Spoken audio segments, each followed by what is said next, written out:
네, 오늘 제목 하나님의 섭리. 여러분 섭리가 무엇인지 이제 교회에서는 우리가 들어서 알고 계실 텐데 오늘 지난주 창조에 이어서 섭리에 관한 이야기를 같이 우리 하이델베르크 요르문답의 순서에 따라서 나눠보고자 합니다. 지난 내용을 간단히 한번 살펴보면 좋겠습니다. 우리가 성부 하나님에 대하여 좀 더 이전으로 가면 사도신경의 내용을 함께 살피면서 성부, 성자, 성령 하나님에 대한 그 신앙고백 사도신경의 내용 가운데에서 특별히 성부 하나님에 대하여 우리가 말할 때 이러한 단어들을 우리가 그 내용 가운데 고백한다 했습니다. 가장 먼저 보이는 단어가 무엇입니까? 창조이지요. 그래서 우리가 나는 전능하신 아버지 하나님 천지의 창조주를 믿습니다. 이런 단어들을 고백할 때 창조를 먼저 고백합니다. 그래서 성부 하나님에 대해서 우리가 한 단어를 딱 요약해서 붙여서 설명하자면 창조라 했습니다. 그리고 창조와 함께 이어져 붙어오는 단어가 무엇이냐면 섭리, 오늘 우리가 할 섭리라고 하는 단어입니다. 그리고 성부 하나님에 대하여 우리가 마저 고백하는 것이 그가 우리의 아버지이시다 라는 것이요. 그래서 그가 우리를 필요한 모든 것을 영육간에 채우시는 분이십니다. 이렇게 고백한다 하였고, 마지막으로 그가 전능하심을 우리가 성부 하나님에 대하여 사도신경을 고백할 때마다 고백한다 했습니다. 그래서 우리가 지난주 말씀에 결말에 이 말씀을 나누었는데요. 같이 한번 읽어보겠습니다. 시작. 그런즉 너희는 먼저 그의 나라와 그의 의를 구하라. 그리하면 이 모든 것을 너희에게 더하시리라. 여러분, 그래서 지난 한 주간을 사시면서 정말 먼저 그 하나님의 나라와 그의 의를 그야말로 먼저 내 뜻보다 내 계획보다 내가 생각하는 것보다 주님의 뜻을 더 신뢰함으로 더 담대히 더 믿음으로 더 먼저 간구하는 삶을 사셨습니까? 아니면 여전히 내 생활의 염려에 따라 창조를 믿는다 하면서도 하나님 내 아버지 되심을 믿는다 하면서도 그것을 매번 반복하여 고백하는 신앙이면서도 혹시 그 외의 것들을 무엇을 입을까, 무엇을 먹을까, 마실까 하는 것에 주목하며 사셨습니까? 이것이 지난번 말씀이었고요. 오늘 한 번 더 섭리에 관하여서 우리가 나누면서 같은 의미의 도전과 위로와 또 은혜들을 함께 나눌 수 있기를 기대해 봅니다. 질문은 이것입니다. 하나님의 섭리란 무엇입니까? 답을 한번 읽어보겠습니다. 시작. 섭리란 하나님께서 전능하신 능력으로 세상 모든 만물을 보존하시고 다스리시는 것입니다. 두 동사, 두 중요한 낱말을 섭리란 무엇이냐? 요거고 요겁니다. 두 가지를 딱 꼽으면 뭐가 되겠습니까? 보존하시고 다스리신다. 이걸 또 그냥 통합적으로 이게 연결하여 꼭 두 개 이렇게 나누어서 생각하기보다 같은 그 의미들을 잘 종합하여 이해하면 되겠습니다. 어쨌든 여기 설명에 따르면 섭리란 무엇입니까? 하나님께서 보존하시고 또 다스리시는 그러한 것을 우리가 섭리라 말합니다. 하나 더 있습니다. 읽어보겠습니다. 시작. 날씨와 계절과 부와 가난과 건강과 질병과 일이 되고 안 되는 것들이 모두 우연이 아니라 하나님의 믿으십니까? 이것을 참으로 여러분 믿으십니까? 하나님께서 우리에게 베푸시는 모든 주변의 이 상황들, 조건들, 우리가 눈으로 보고 만져지는 이 모든 생활 환경들의 이 모든 것이 우연이 아니라 무엇이라고요? 하나님의 섭리다. 아까 섭리 두 단어 뭐였죠? 무엇 하시고 무엇 하신다 했습니까? 좋습니다. 보존하시고 다스리시는 것. 질문이 하나 더 있습니다. 28번 질문. 하나님의 창조와 섭리에 대해서 우리가 알게 되면 하나님이 창조하셨구나. 하나님이 지금도 보존하시고 다스리시는구나를 알고 그것을 믿으면 우리한테 어떤 좋은 점이 있습니까? 어떤 유익이 있습니까? 라는 질문입니다. 답을 읽어보겠습니다. 시작. 어떤 상황에서도 인내하고 감사하며 하나님을 신뢰하고 구원에 대해 확신하게 됩니다. 이러한 것들을 오늘 함께 살펴보겠습니다. 섭리에 대한 것입니다. 그 뜻은 뭐라 그랬죠? 보존하시고 다스리신다. 만물을 하나님께서 다스리신다는 거죠. 여전히 뭐 하고 계신다고요? 붙들고 계시는 거예요. 붙들고 계시는 것입니다. 지금도 간섭하시고 지금도 신경을 쓰시고 지금도 하나하나 살피셔서 다스리시고 컨트롤을 하신다, 이런 뜻이 되겠습니다. 그렇죠? 하나님께서 그렇게 지금도 일하고 계십니다. 여러분, 중요한 질문을 하나 하고 가면 그렇다는 사실을 어떻게 알 수 있을까요? 하나님이 눈에 보이시는 것도 아니고 하나님의 손이 쫙 나타나는 것도 아닌데 우리 주변에 일어나는 일들을 하나님께서 붙들고 계신다라고 하는 사실을 우리가 어떻게 알 수 있나? 어떻게 알 수 있습니까? 답은 이거예요. 뭐라고요? 성경의 계시를 통하여 알 수 있습니다.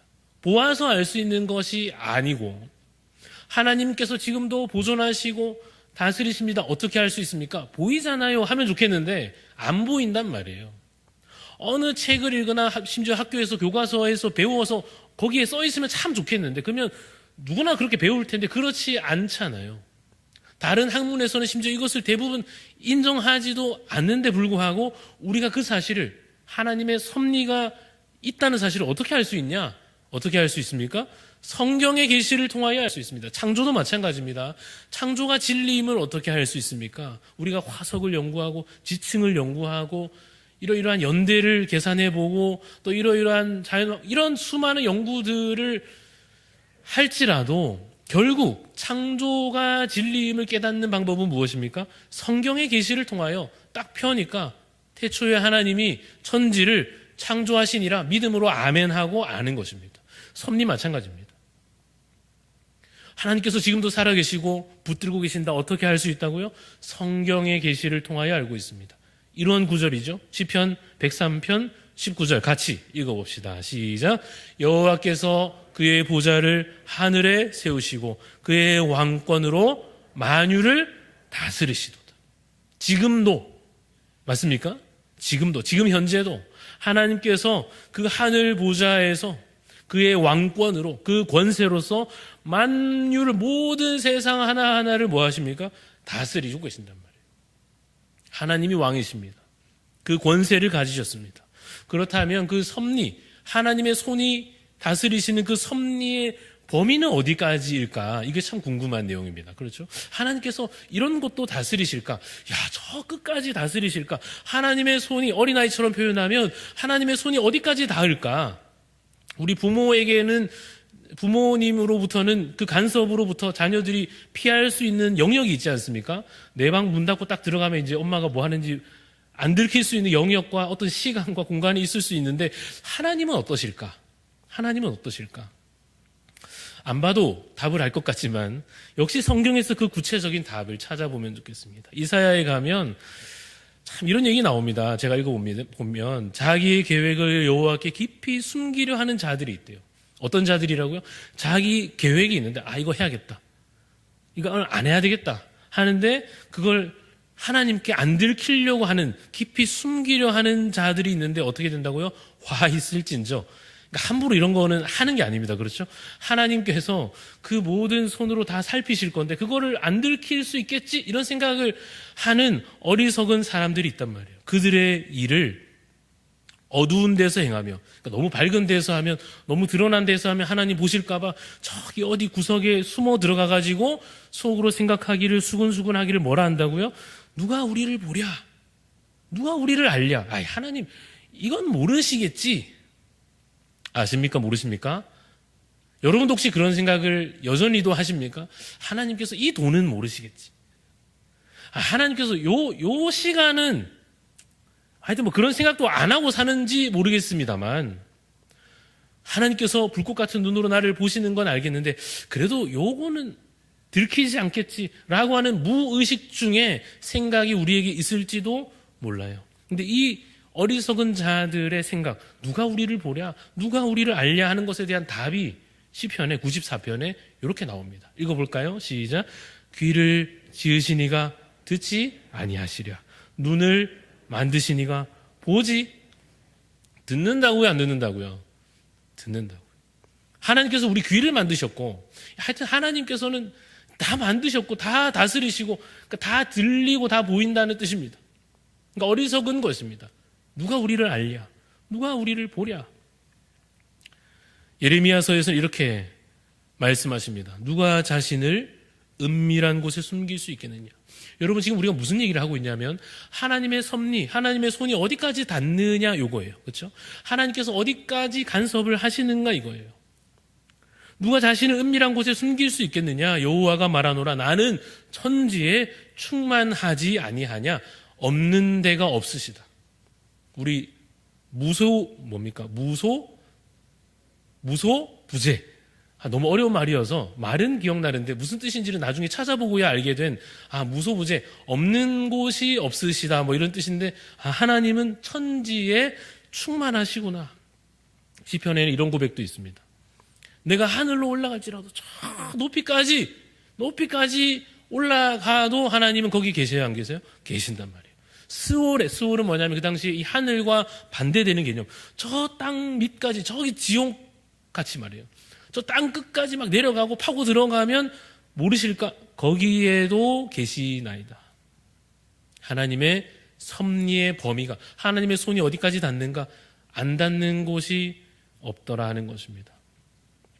아까 우리가 질문하면서 이 답을 했는데 이런 것은 어떤가 하는 것입니다. 예를 들면 그러면 뭐 이렇게 영역으로는 그렇다 하더라도 이런 일도 하나님의 섭리 안에 있는가? 이런 것도 하나님의 손길이 닿은 것인가? 예를 들면 자연현상이나 가난함과 부유함이나 어떤 우리의 질병이나 이런 겁니다. 하나씩 해볼까요? 뭐 답은 뻔하지만 말입니다. 자연현상, 이른 비와 늦은 비를 때를 따라 주신대요. 누가요? 여호와 하나님께서 주십니다. 그럼 갖고 계신 거다, 그렇죠? 하나님께서 미리 가지고 계세요. 마치 우리가 주머니에 돈이 있으면 빼서 줄 수 있는 것처럼 하나님은 하나님의 그 소유 안에 이른 비와 늦은 비를 말하자면 갖고 계시다가 필요할 때 주신단 말이에요. 농사가 더 잘 돼야 되겠구나 주신단 말이에요. 우리를 위하여 무엇을 정하십니까?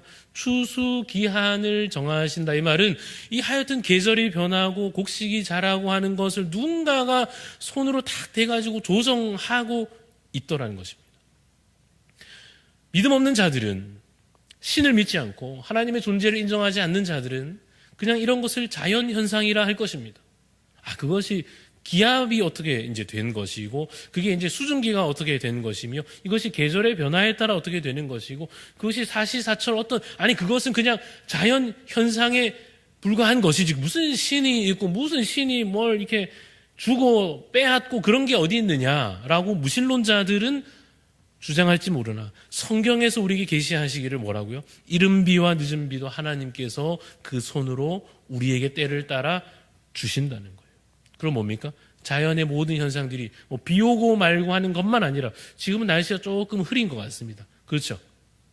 쑤시십니까 혹시? 몸이 막 이렇게 안 나가봐도 알 것 같고, 날이 흐린 것 같고, 몸이 와 이렇노 하는 그 흐리거나 맑거나, 우리가 항상 이제 중요한 행사를 앞둘 때 비가 오지 않도록 기도하기도 하지 않습니까? 우리 제발 체육대회를 언제 했나 싶은데, 어쨌든 체육대회 해야 되는데 운동장에서 비 오면 안 되는데 하나님, 기도하는 이유는 뭔가 하면 그냥 그때 가봐서 아는 거지, 그거를 무슨 기도한다고 비가 안 오고 그런 게 어디 있나 생각할지 모르나, 성경에서 계시하시기로는 그 모든 자연현상도 하나님의 손 안에 있단 말이에요.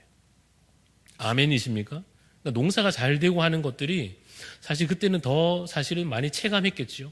이 인간이 비를 내리고 하는 게 마음대로 되는 게 아니니까, 이게 뭔가 신적인 영역이라는 것이 농사 지을 때는 좀 더 잘 느껴졌을지 모르겠습니다. 어쩌면 지금도 경제 생활이나 이 국가의 어떤 세계적인 무슨 증시나 이런 것들이 이게 마음대로 되는 게 아니구나, 이게 뭔가 신적인 것인가 느끼시는 분이 계실지 모르겠습니다만은, 여하튼 그렇습니다. 그 모든 것이 하나님의 손이 닿는 것입니다. 빈부격차는 어떠한가? 잠언에 보니까 이런 말씀이 있어요. 가난한 자가 있고요, 부한 자가 있습니다. 우리 중에도 그렇습니다. 말하기 조심스럽지만, 그렇죠? 우리의 상태를 다 이렇게 이렇게 열 수는 없지만, 보여줄 수는 없지만, 우리 중에도 있고 사회적으로 더 그렇고, 분명히 잘 사는 사람도 있고 못 사는 사람도 있습니다. 그런데 그 밑에 뭐라고 되어 있습니까? 그 모두를 가난한 자나 부유한 자나 그들을 지으시고 살피시고 누가 하시는 거예요? 여호와 하나님께서 하시는 것입니다. 그러니까 좀 할 말이 없기도 하고, 하지만 이것이 분명 좀 이 섭리가 본래 좀 어려운 이야기입니다만, 우리가 한 부분에 잘 집중하여서 말하자면 어찌됐든 이 모든 것도 무슨 인간들이 만들어 놓은 악한 것이고 인간들의 물론 그 영역이 있습니다만은 궁극적으로 생각할 때는 이 모든 것이 역시나 뭐예요? 하나님께서 지으셨다는 것입니다. 그 부에 관하여서도 그 빈함에 관하여서도 그렇다는 것입니다. 질병에 대해서는 어떠냐? 이거 참 말하기 조심스럽습니다. 생사화복에 대해서 오늘도 우리 장례가 우리 교우 가운데 있었습니다만은 그래서 이러한 때 이러한 것을 이야기하는 것이 쉽지 않음에도 불구하고 또 우리 중에 지금도 아프신 분이 계실 텐데 그래서 이러한 것을 참 고백하는 것이 그리 가볍지만은 않은 문제임에도 불구하고 우리가 말씀 가운데 이렇게 읽습니다. 예시입니다. 요한복음에 가면 예수님과 제자들이 지나가다가 한 앞 보지 못하는 소위 소경을 만납니다. 근데 그 당시의 생각, 어쩌면 지금도 그렇게 생각하는 분들이 있을 수 있는데 이 사람이 지금 앞을 보지 못하는 것은 이 본인의 죄 때문입니까? 그 부모들의 죄 때문입니까? 이런 질문들을 하는 거죠. 어느 정도 공감이 되죠. 내 자식이 아픈 게 혹시 내 잘못 때문에 그런 것은 아닐까 하는 생각이 부모로서 들죠. 혹은 내가 뭘 좀 잘 못 챙겨서 내가 지금 이렇게 몸이 안 좋은 것 아닌가 하는 생각도 할 수 있죠. 근데 그 질문에 예수님께서 이렇게 답하셨어요. 뭐라고 되어 있습니까? 그에게서 하나님이 하시는 일을 나타내고자 하심이라. 그러니까 하나님께서 의도하신 거예요? 아니면 그냥 우연히 일어난 거예요? 하나님께서 그 사람이 앞을 보지 못하도록 의도하여 하나님께서 그러한 악 조건을 우리가 보기에 좋지 않은 조건을 그 사람에게 주신 거예요. 그래서 우리가 그러한 것을 받아들이려 할 때 참 어렵습니다. 이것이 어떻게 주님의 뜻인가? 내게 주어진 이 상황과 조건과 이 상황들이 이 과정이 어떻게 하나님의 선하신 뜻이라고 말할 수 있는가 참 고백하기 힘든 때가 있음에도 불구하고 우리가 오늘도 겸손히 말씀을 근거하여 하나님께서 하시는 일을 나타내고자 하셔서 그 누군가에게 그 약함을 주셨던 것과 같이 오늘 우리에게도 이러한 삶의 조건들을 주셨을 것이다 생각하는 것입니다. 뭐라고 되어 있습니까? 우연은 없다 하는 것입니다. 여러분 우연이라고 하는 말의 뜻이 무엇입니까? 아무도 의도하지 않았다 이런 뜻이겠죠.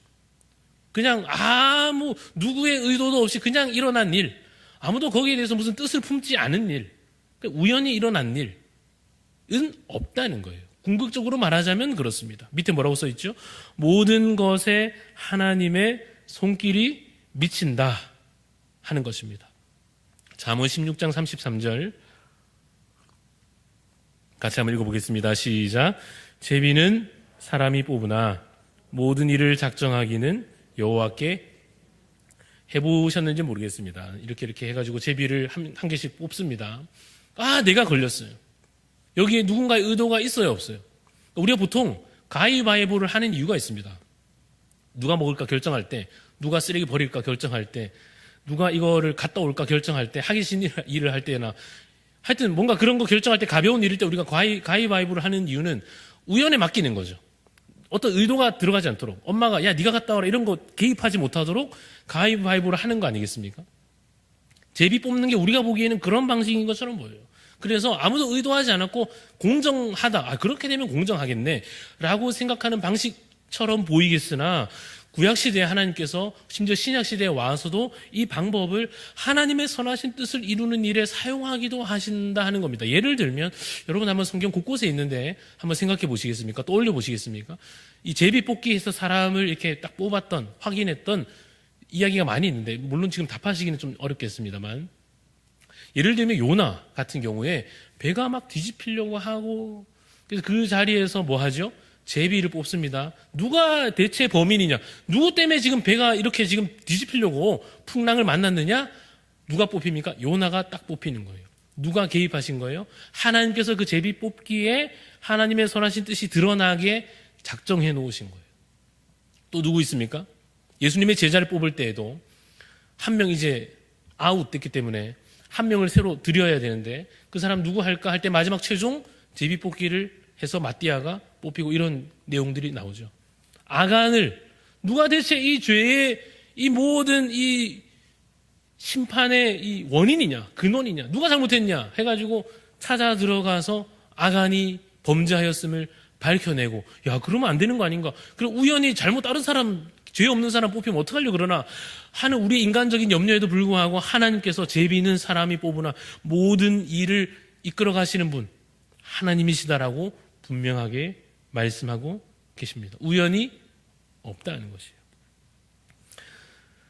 마태복음 10장에 가면 이렇게 되어 있습니다. 그러나 너희 아버지께서 허락하지 아니하시면 그 하나도 땅에 떨어지지 아니하리라. 앞에 제가 생략해 놨는데 뭐가 땅에 떨어지지 않는다는 말씀이죠? 참새는 그 당시 흔한 겁니다. 비싸지도 않고 그 생명값이 별로 그렇게 뭐 돈 주고 사면 뭐 사서 먹는지 모르겠지만 여하튼 그렇게 살 수 있는 그 참새, 그거 뭐 날다가 뭐 한 마리 떨어지나 뭐 그냥 날아가나 뭐 그거 별 우리 삶의 중요한 문제 아닌 것 같은 그 보잘것없어 보이는 그 생명까지도 그냥 함부로 땅에 떨어지지 않는단 말이에요. 누가 간섭하십니까? 하나님께서 그 작은 생명에도 간섭하신다. 너희 아버지께서 허락하지 않으시면 그런 일들이 일어날 수가 없는 것과 같이 우연은 없다는 것입니다. 모든 우리의 삶의 문제들에 우리가 설마 이런 것까지? 라고 생각하는 그곳까지도 하나님의 손길이 닿습니다. 이것을 우리가 알게 됐을 때, 아, 그렇구나. 아, 그냥 우연이 아니구나. 아, 이것이 무슨 인간들만의 어떠한 그런 결과만이 아니구나. 아, 우리 인생에 일어나는 일들이 하나님의 선하신 뜻 가운데 있구나를 알게 됐을 때, 그것을 믿게 됐을 때 어떤 유익이 있느냐? 밑에 뭐라고 되어 있습니까? 인내할 것이고 감사하며 신뢰하며 구원의 확신까지 갈 건데 하나씩 한번 보겠습니다. 먼저 인내입니다. 우리가 어쩌면 인내하지 못하는 까닭은 하나님의 섭리를 온전히 믿지 못함은 아닌가 하는 것입니다. 어떤 삶의 과정 가운데 이것을 우리가 참아내지 못하고 그냥 터져버리거나 그것을 원망으로 끝내버리거나 그것을 다른 사람을 향한 분노로 터뜨리거나 그것을 감당해내지 못하고 인내하지 못하고 기다리지 못하는 것은 어쩌면 하나님의 그 돌보심과 일하심을 이해하지 못하기 때문은 아니겠는가. 시편에 뭐라고 되어 있죠? 내가 잠잠하고 입을 열지 아니함은 겸손한 태도죠. 말을 막 하고 싶잖아요. 야, 이거 왜 그렇게 됐냐면 이래서 이렇게 된 거야. 야, 그게 이렇게 됐어요. 그게 잘못돼서 그런 거야. 아니, 그때 그거를 이렇게 딱 했어야지. 내 말 듣고 했어야지. 하여튼 나한테 물어보지도 않고. 그러더니 결국에는 이 일 그래 돼가지고 이제 찾아와가지고 막 이런 말을 하고 싶은 마음이 막 들 때에 입을 다무는 것입니다. 왜요? 하나님께서 이를 행하신 까닭에 이것에도 하나님의 선하신 뜻이 있겠구나 하며 잠잠하는 것입니다. 할 말이 많지만은 원망을 해도 100마디를 쏟아내도 아쉽지 않은 그러한 상황에서도 하나님 이게 대체 뭡니까 하지 않고 내가 잠잠하고 입을 열지 아니함은 주께서 이것도 행하신 까닭이니이다. 하실 수 있겠습니까? 오늘 여러분의 기도에 이러한 인내함과 하나님에 대한 신뢰가 흐려지지 않기를 간절히 소원합니다. 두 번째, 감사합니다. 내가 요즘 감사하지 못하는 것은 혹시 하나님의 섭리를 이해하지 못함은 아닌가? 시편에 보니까 이거 엄청 많은데 그 중에서 하나만 제가 가져온 거죠. 시편 136편에 감사할 제목들이 막 나열되어 있는데 그 중에 하나만 딱 가져왔어요. 뭡니까? 홍해를 가르신 이에게 감사하라. 홍해가 갈라졌는데 왜 감사합니까? 그건 그냥 바다가 그냥 갈라진 건데 그거 왜 하나님께 감사합니까? 하나님께서 하셨으니까 감사한 것입니다. 내게 어떠한 물질의 축복이 주어졌을 때 왜 하나님께 굳이 감사합니까? 그냥 좋다고 기뻐하고 잔치를 열면 될 일인데 하나님께서 내게 주셨음을 믿으면 하나님께 그 감사하는 것입니다. 내가 오늘 아팠다가 좀 몸이 나아졌으면 왜 감사합니까? 하나님께. 그것도 하나님께서 내게 주신 은혜임을 알기에 엉뚱한 거 안 하고 감사부터 하는 것이죠. 왜 하나님께 여러분께서 오늘 혹시 감사의 예물을 주께 바칩니까? 무슨 돈 자랑하는 것도 아니고 왜 그것을 하나님께 구별하여 드립니까? 이것이 하나님의 선하신 뜻임을 하나님의 일하심을 고백하는 자마다 마치 홍해가 갈라지는 것을 누가 봐도 하나님 하신 것이듯이 내게 주어지는 소소한 일들로부터 그 크고 작은 일들의 주인공이 그 감독이 일하신 분이 하나님이심을 고백하기에 감사하는 거죠.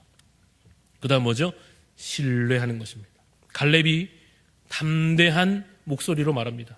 그 땅을 취하자. 능히 이기리라.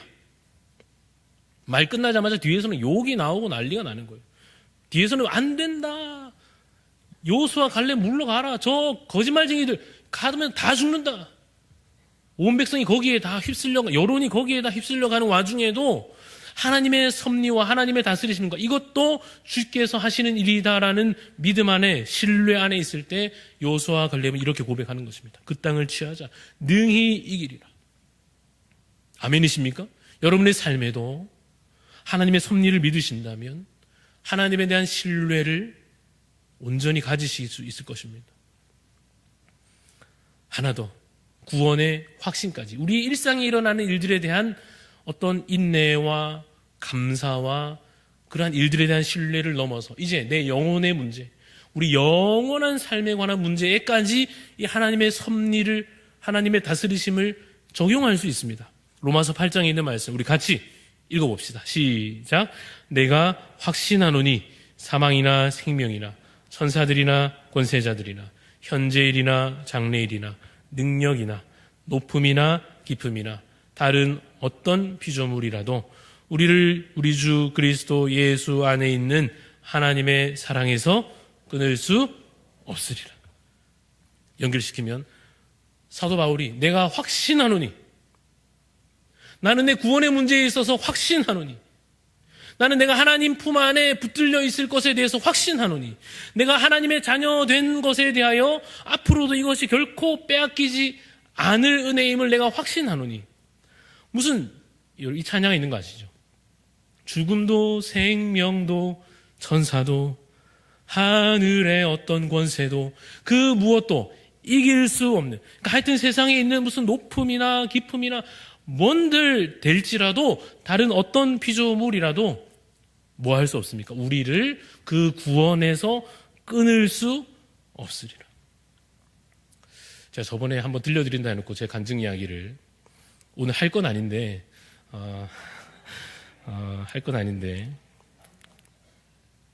하여튼 제가 이 사도신경의 내용을 고백할 수 없게 되었던 그 당시에 저희 형님이 이제 3살 위에 있는 저희 형님이 휴가 나온 군인의 신분에서 그런 저를 이렇게 보면서 이 구절을 이제 찾아서 읽어 주었습니다. 그때는 하여튼 제가 믿음이 이제 바닥난 상태여서 뭐 그런가 보다 하고 지나갔는데 그 이후로 이 말씀 읽을 때마다 이제 형님에 대한 이제 한 번도 말한 적은 없지만 감사와 이 말씀에 대한 제 나름의 믿음과 확신에 대하여 지금은 참 감사하게 여겨집니다. 우리 모두가 그러합니다. 두렵죠. 내 상태를 볼 때에는 이 구원에서 내가 떨어질까 두려운 마음이 혹 있을지도 모르겠습니다만은 사도 바울과 같이 내가 확신하노니, 내가 하나님의 자녀된 권세에서 결코 그 권세를 빼앗기지 않을 것을 확신하노니 그 무엇도 우리를 그 사랑에서 끊을 수 없으리라 하는 것을 믿으시기를 간절히 소원합니다. 하나님의 섭리를 믿지 못하면 오해가 있을 수밖에 없죠. 왜 나에게 이런 일이 있는가에 관한 잘못된 이해가 올 거예요. 왜냐하면 옆에서는 계속 그런 얘기를 하거든요. 야, 네가 그 욥의 친구들처럼, 맞죠? 너가 그래가지고 그래서 그렇고 막 하는 주변의 수많은 믿는 자들과 믿지 않는 자들과 가리지 않고 수많은 잘못된 지식과 권면과 해석과 그 모든 것들이 우리를 막 혼란스럽게 할 겁니다. 그러니 하나님의 섭리에 대한 온전한 이해와 믿음 없으면 오해가 생기고 그럼 상처가 생기죠. 하나님한테 상처받고 목사님한테 상처받고 교회에 상처받고 하여튼 다니면서 이 이해가 잘 안 되면 그렇게 될 수밖에 없을 것이요 절망하게 될 것입니다. 이 세상은 이렇게 그냥 가는구나. 하여튼 섭리는 좀 어렵습니다. 현실을 딱 건드리는 순간부터 어렵기 때문에 겸손히 입을 다물어야 할 텐데 우리 주변에 일어나는 일들에 관하여서 우리가 참 절망할 때가 왜 없겠습니까? 많은 이 모든 것을 하나님께서 주시는 계시의 말씀으로 조금씩 견디어내며